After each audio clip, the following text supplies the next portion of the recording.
My wife brought her study partner on the romantic getaway that was supposed to salvage the wreckage of our 10-year marriage. And when I finally stopped being a coward and checked her phone, I realized that the woman I had shared a bed with for a decade was not just a stranger. She was an executioner who had been sharpening the blade for months. Hindsight is a cruel thing. It takes all the red flags that looked like ordinary coincidences and stitches them into a banner of humiliation that you have to wrap yourself in for the rest of your life. I stood there in the dark living room of a rental cabin, the glow of her screen illuminating my trembling hands, and I wished I could go back to being the blind, trusting fool I was just an hour ago. But the truth is like a bullet. Once it's fired, there is no unpulling the trigger. My name is Arthur, and I am 38 years old. I work as a forensic structural engineer in Boston. My entire career is built on analyzing stress fractures, load-bearing capacities, and identifying the exact moment a building loses its integrity and collapses. It is a bitter, cosmic joke that while I spent my days calculating the breaking points of steel and concrete, I completely missed the catastrophic structural failure of my own home. My wife, Vanessa, was, or is, a senior acquisitions manager for a boutique investment firm. She deals in high stakes, aggressive negotiations, and the art of the deal. She is beautiful in a sharp, intimidating way. Dark hair, eyes that can switch from warm to glacial in a microsecond, and a work ethic that borders on pathological. We were the power couple our friends envied. We lived in a restored brownstone in Back Bay. We vacationed in St. Bart's. We had a wine cellar that cost more than my first car. We didn't have children. Vanessa always said her career was her baby, and I, perhaps selfishly, enjoyed having her all to myself. Or so I thought. Our life was a series of synchronized calendars and shared ambitions. We were a team. Until 6 months ago, when Vanessa decided she needed an executive MBA to break through the glass ceiling at her firm. That was when the study partner entered the narrative. His name was Tobias. The first time she mentioned him, it was with a roll of her eyes. "There's this kid in my cohort, Tobias," she said over takeout Thai food one Tuesday. "He's 26, a tech whiz, but absolutely clueless about management theory. I have to carry him through this group project." "Sounds annoying," I had said, barely looking up from my blueprints. "He's useful for the data mining, though," she added. "He's got energy." Slowly, Tobias migrated from being an annoyance to a necessity, and then to a fixture. He wasn't a person. He was a presence in our conversations. Tobias sent me this article. Tobias thinks we should pivot the strategy. I'm on a call with Tobias, keep it down. I Googled him once. He looked harmless. A scruffy hipster type with a beanie and a startup vibe. Not a threat to me.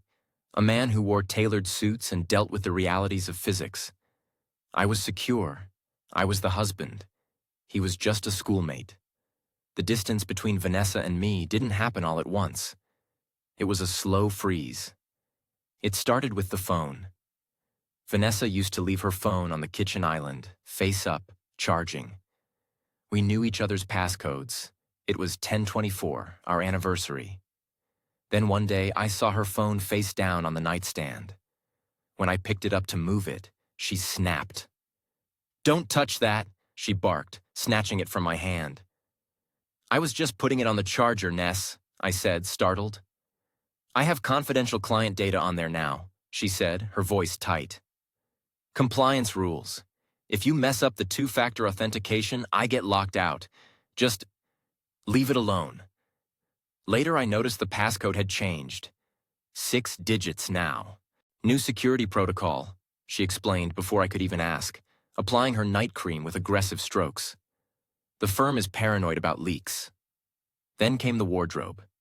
Vanessa had always dressed corporately, pencil skirts, silk blouses. But suddenly, her study sessions required a new look. She started wearing designer jeans that hugged her hips, lower-cut tops, and perfume. Not the subtle floral scent she wore for work, but a heavier, muskier fragrance she used to wear on our date nights. "You're dressing up for the library?" I asked one Saturday morning as she put on diamond earrings.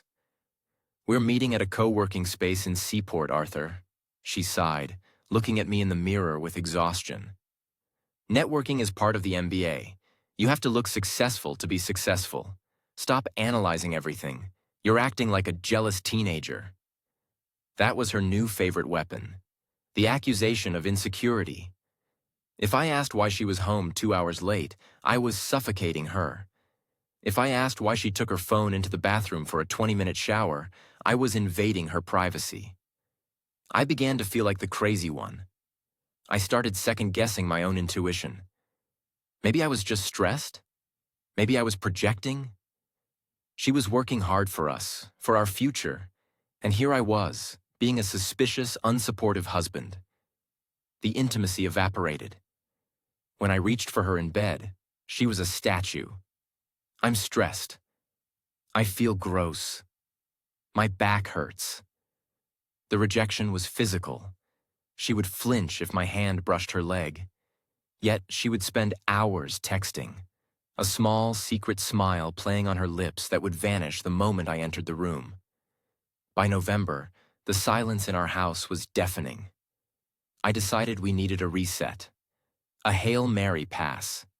I booked a high-end, secluded cabin in Vermont for a long weekend. No Wi-Fi or spotty Wi-Fi, a hot tub, a fireplace, snow. Just us. I wanted to remind her who we were. When I presented the tickets, she didn't smile. She looked cornered. "Arthur, I can't," she said, pacing the living room. "I have the final capstone project due on Monday. It's 50% of the grade.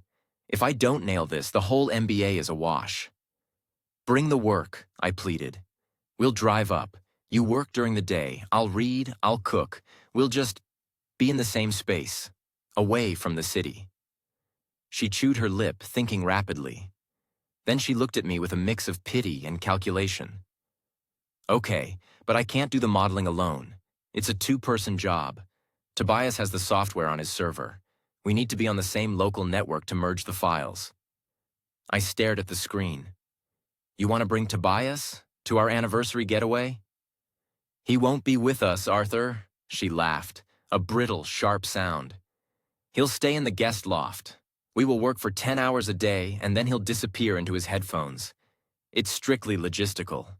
Unless you want me to fail?" I caved. I caved because I was desperate to be close to her, even if it meant sharing the air with a 26-year-old student. I told myself it showed I was supportive, mature. The drive up was a humiliation I will never forget. I drove my SUV. Vanessa sat in the passenger seat, but her body was turned entirely toward the back seat where Tobias sat. Tobias was not the scruffy kid I expected. He was lean, handsome in a jagged way, with intense eyes and a confidence that swallowed the space in the car. He didn't call me Sir or Mr. Thorne. He called me Artie. "So, Artie, Vanessa says you look at cracks in concrete all day?" "Riveting stuff," he smirked, kicking the back of my seat. "It keeps buildings from killing people," I said tightly, gripping the steering wheel. "Drama," Tobias chuckled. He leaned forward, whispering something to Vanessa. She giggled. A girly, high-pitched giggle I hadn't heard in years.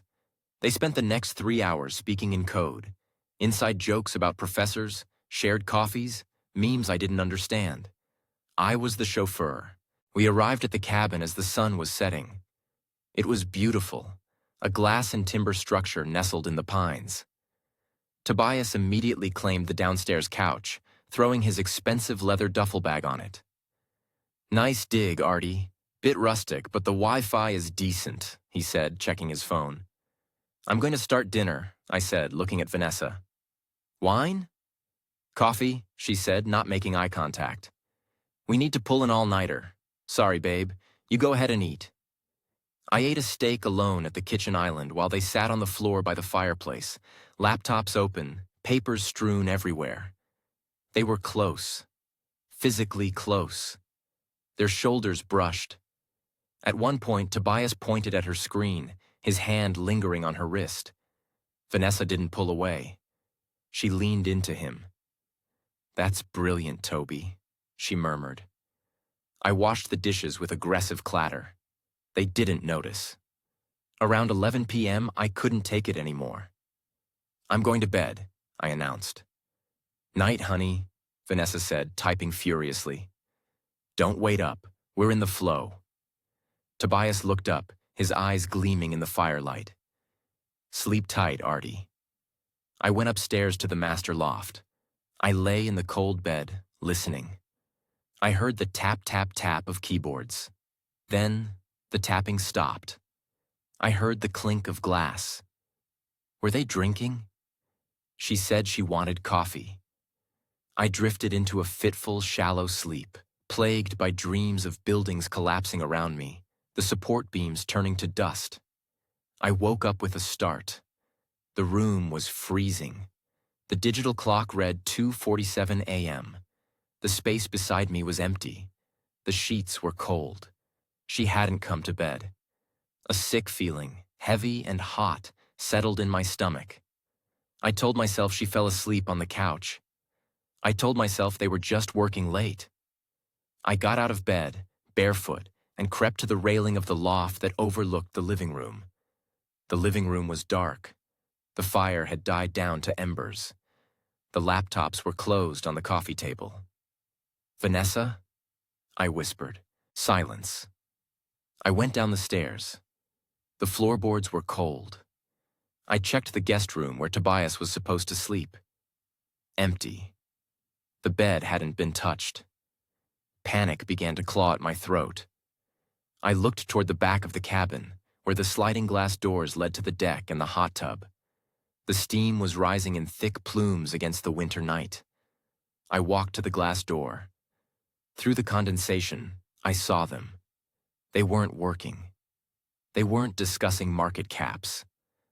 Vanessa was in the water, her back to me, her head resting on the edge of the tub. Tobias was in front of her. They were kissing. Not a tentative, drunken kiss. It was a hungry, possessive devouring. Her hands were in his hair. His hands were everywhere. I stood there, paralyzed. It wasn't just heartbreak. It was a total recalibration of reality. The gaslighting, the lies, the "you're insecure." It all crashed down on me. I wasn't crazy. I was just blind.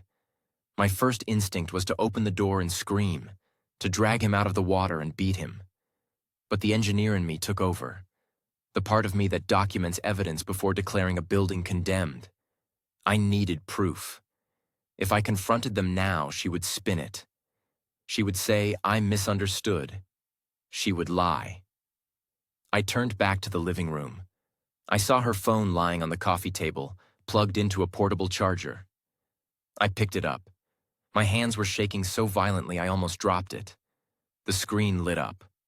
Locked. I knew the old code didn't work. I knew her birthday didn't work. I looked out the window at them. Tobias. I remembered something from the car ride. He had made a stupid joke about his lucky number, the jersey number he wore in college lacrosse. 22. And Vanessa's favorite number was 8. It was a long shot, a desperate guess. 2 to 208. Nothing. I tried one more thing. The date they met. I remembered her telling me about the orientation day because she had missed our dinner date for it. August 15th, 0815. The lock icon at the top of the screen clicked open. I didn't go to photos. I went to texts. I saw a pinned conversation at the top. The contact name wasn't Tobias. It was saved as Future. I opened it, and as I scrolled up, past the sexts, past the nudes taken in my own bathroom, I found a text sent 2 days ago that stopped my heart. It wasn't about sex. It was about me. Tobias. Is he actually going to sign the papers? Vanessa. He doesn't know about the papers yet. I need him to sign the transfer of the deed for the beach house first. He thinks it's for tax purposes. Once I have that, and the joint account is drained for the tuition, we drop the bomb. Just play nice this weekend, baby. We are almost free.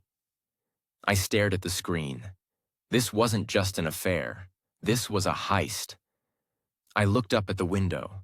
They were laughing now, unaware that the ghost in the living room had just woken up. I hit export chat. The game was on.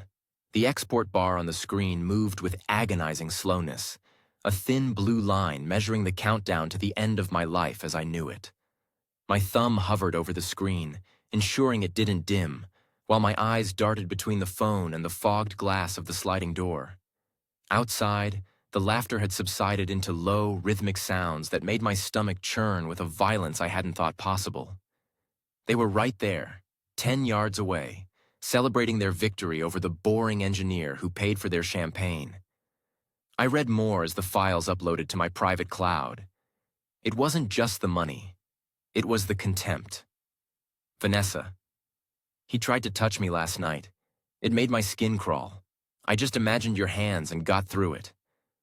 Tobias. Don't worry, babe. Once we flip that beach house, we're in Tulum. Let him rot in his spreadsheets. They had mocked everything. My work, my body, my family. They had dissected my character and found it wanting, laughing at my expense while eating my food. The file transfer hit 100%. Export complete. I carefully wiped the screen with my sleeve to remove fingerprints. I placed the phone back on the coffee table, angling it exactly as it had been, parallel to the edge of a coaster, charging cable slightly twisted to the left. The engineer in me took over completely now. The emotional Arthur was screaming, curled up in a fetal position in the corners of my mind. But the professional Arthur, the man who inspects the wreckage of collapsed bridges, was in the driver's seat. I didn't scream. I didn't smash the glass. I moved like a ghost. I went back upstairs. I packed my bag in silence. I took everything, my toothbrush, my charger, the book I hadn't started. I made the bed on my side, smoothing the sheets so it looked as if I had never been there. I wanted to erase myself from the equation physically, just as they had erased me emotionally.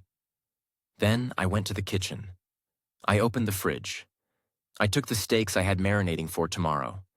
I took the 3 bottles of vintage Cabernet I had brought. I took the expensive cheese.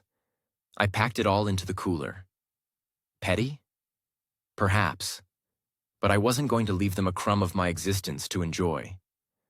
I looked at the car keys on the counter. My Land Rover keys. I also saw the keys to the rental cabin on the hook. I took both.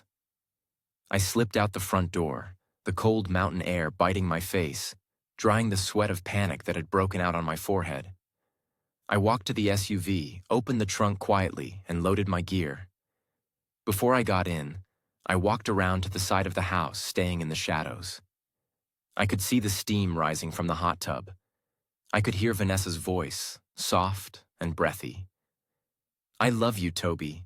We're going to have such an amazing life. You're the queen, V. We're unstoppable. I got into the car. I didn't turn on the headlights. I released the parking brake and let the heavy vehicle roll down the inclined driveway, the gravel crunching softly under the tires, masked by the hum of the hot tub jets. Only when I was around the bend, out of sight of the cabin, did I ignite the engine. The roar of the V8 felt like a declaration of war. I drove. I drove for an hour through the winding Vermont roads until I hit the highway and saw the first sign of cell service. I pulled over into a rest stop, the engine idling. My hands were gripping the wheel so hard my knuckles were white. It was 4:15 a.m. I pulled out my phone. Step 1. Wells Fargo app. Joint checking. Balance, $64,000. Transfer $32,000 to my personal savings account, which she couldn't access. Step 2. Joint savings. Balance, $180,000. Transfer $90,000 to my personal account. Step 3. Credit cards. American Express Platinum, the one she used for everything. Status. Report lost stolen. Immediate freeze. Visa signature. Status. Report lost stolen. Immediate freeze. I sat there in the dark cab, watching the notifications pop up. Transfer successful. Card frozen. I then opened my email and composed a message to our family lawyer, a man Vanessa hated because he was too aggressive. I attached the zip file of the chat logs, the photos, and the video. Subject: divorce, adultery, attempted fraud, immediate action required. I hit send. Then I blocked Vanessa's number. I blocked Tobias's number. I had found it in the group chat. I put the car in drive and headed back to Boston. I didn't hear from her for 12 hours. I assumed the realization hit them around 10 a.m. when they finally crawled out of bed, hungover and hungry, to find the kitchen empty, the car gone, and the cabin keys missing. They were stranded in a remote cabin, 5 miles from the nearest town, in freezing temperatures, with no vehicle. And when they tried to call an Uber, card declined. When they tried to order food, card declined. I was sitting in our living room in Back Bay when she finally arrived. It was 8 p.m. She must have had to pay cash for a taxi or beg someone for a ride to the bus station. I had spent the day changing the locks. I had called a locksmith at 7 a.m. The new keys were heavy and reassuring in my pocket. I heard the key scratch against the lock. It didn't turn. Scratch, rattle, pause. Then the doorbell rang. Once, twice. Then a frantic pounding. "Arthur, open this goddamn door! Arthur!" I opened the door. Vanessa stood there. She looked like a wreck. Her hair was matted, her mascara smeared. She was wearing the same clothes as yesterday. Behind her stood Tobias, looking significantly less confident than he had in the hot tub. He was shivering in his leather jacket, carrying their bags. "What the hell is wrong with you?" Vanessa screamed, pushing past me into the foyer. "You left us. You stole the car. Do you know how long it took us to get back? My cards aren't working, Arthur. I had to borrow cash from Tobias. Are you insane?" She was playing the offense. It was impressive, really. Even caught red-handed, she was trying to bully me into submission.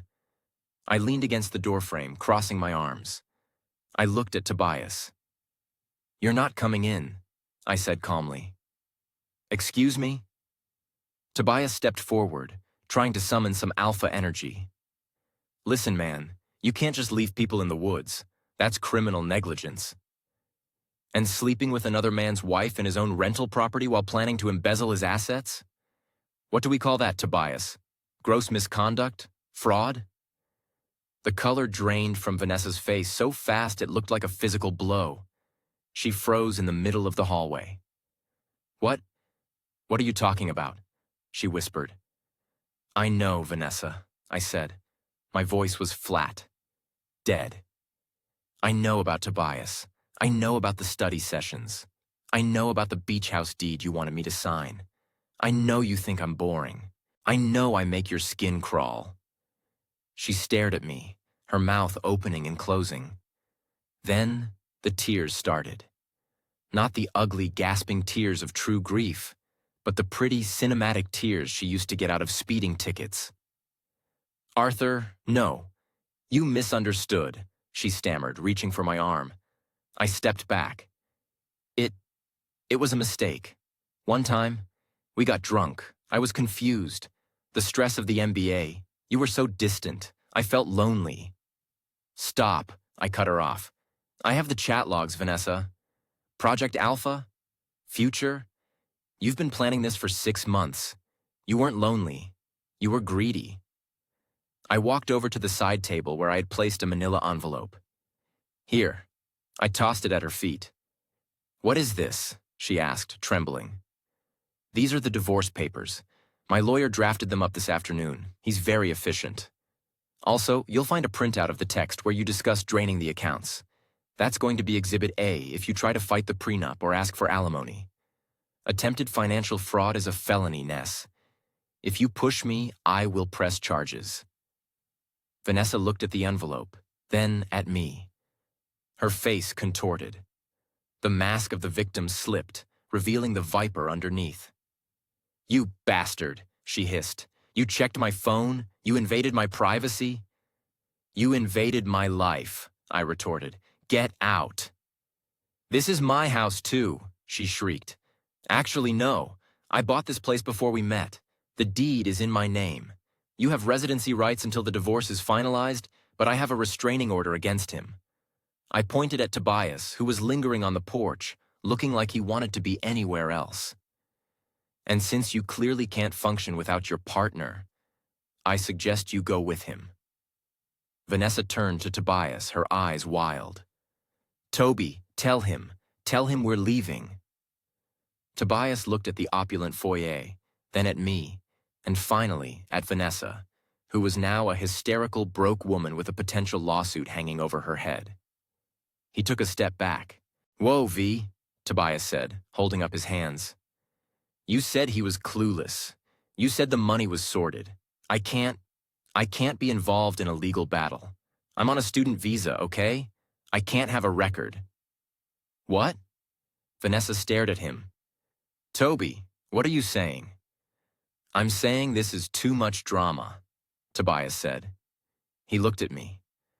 Sorry, man. I didn't know the full story. She told me you guys were basically separated. He dropped her bag on the porch steps. I'm out. Don't call me. He turned and walked away, down the steps of the brownstone, disappearing into the Boston night without looking back. Vanessa stood there, shattered. The silence stretched, heavy and suffocating. She looked at the door where her future had just walked out, then back at me. She slumped against the wall, sliding down until she was sitting on the floor, weeping. This time, it sounded real. It sounded like someone realizing they had bet the house on a losing hand. Arthur, she sobbed. Please. He was nothing.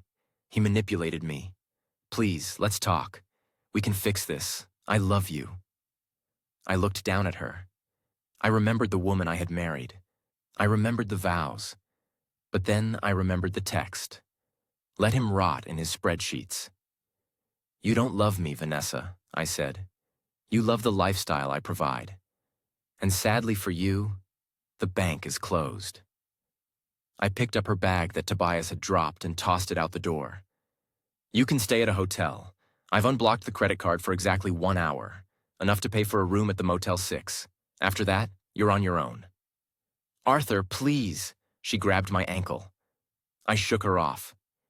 Get out, I said, my voice rising for the first time. Before I call the police and have you removed for trespassing, you have 10 seconds. She scrambled up, grabbing the envelope and her bag. She looked at me one last time, her face a mask of ruined mascara and hatred. You'll regret this, she spat. You'll be alone, Arthur. You're a sad, lonely man. Maybe, I said, beginning to close the heavy oak door. But I'll be a sad, lonely man with a beach house, a clean conscience, and a structural integrity you never possessed. I slammed the door. I threw the deadbolt. I stood in the hallway for a long time, listening to her scream obscenities from the sidewalk, and then, finally, the sound of her heels clicking away into the darkness. The house was quiet. It was empty. The silence wasn't oppressive anymore. It was cleansing. It was the silence of a building that had been stripped down to the studs, ready for a renovation. I went into the kitchen, opened a bottle of the Cabernet I had rescued from the cabin, and poured a glass. I took a sip. It tasted like iron and earth. It tasted like the truth. I sat down at the island, opened my laptop, and pulled up the spreadsheet for the beach house renovation. Delete column. Vanessa's studio. Insert row. Home gym. I deleted the contact wife from my phone. I took a deep breath. The structure had held. The foundation was cracked, yes, but it was still standing. And tomorrow, the rebuilding would begin.